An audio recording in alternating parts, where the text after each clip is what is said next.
Hi. So we're not going to roll out the dough today in this video, but when you go to roll out your dough, you have many choices when it comes to rolling pins. You have a wooden rolling pin. You have the marble rolling pin. If you're getting a marble rolling pin, it's going to be heavy. And no, the ends will probably at some point, because it'll invariably roll off your counter, you'll probably eventually break the wooden handles, but it still works great without the handles if you happen to ever do that. There's also the stainless steel rolling pin, and this also comes in a pin with a handle, but this is considered a French rolling pin, meaning it has no handles. You just use it like this. Same thing in a wooden rolling pin. Also a great, equalizer. There's also the silicone covered rolling pin, which are great and they are non-stick. However, over time they do get kind of gummy, but not everything lasts forever. Then you have patterned rolling pins, which you would use after you used a plain rolling pin. So once you've got your dough rolled out to the shape you want, spray your patterned rolling pin with your pan spray. We use Vegeline here, but whatever pan spray you have, and make sure you spray it really well, because some of these are very intricate and the dough will get stuck in them.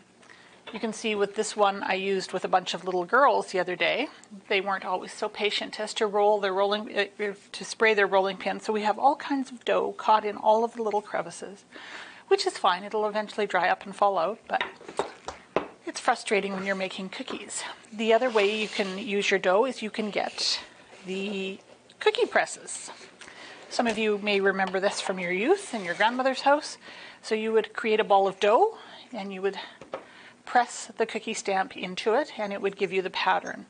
This particular set of stamps will actually give you a shaped cookie and will cut out the shape as well.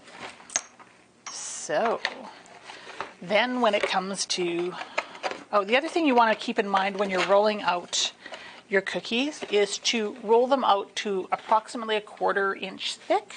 You don't want them to be too thin and you don't want them to be too thick, and you certainly want them to be consistent.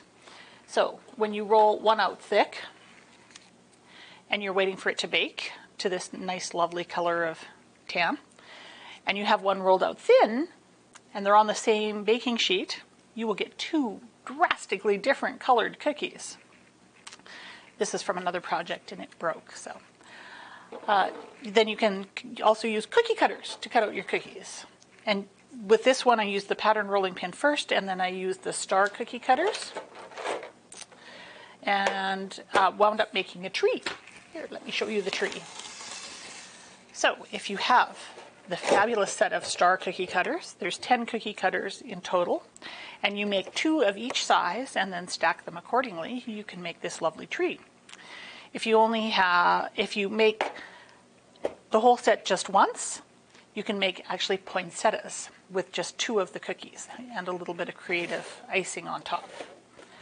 So other ways, this is buttercream icing, and you'll also notice there's some red on the branches, which is harder to see from this distance. However, I'll show you in a minute what that is.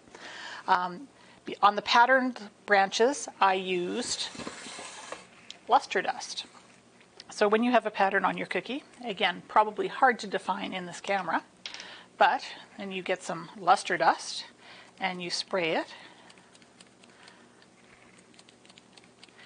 The pattern becomes infinitely more defined. Or we also have this Pearl Sheen product, which I will shake up. And it's just colored cocoa butter. And you can spray paint your cookies really quickly. So when it comes to making cookies, you have all kinds of options for decorating and all kinds of options for how you want to cut them out.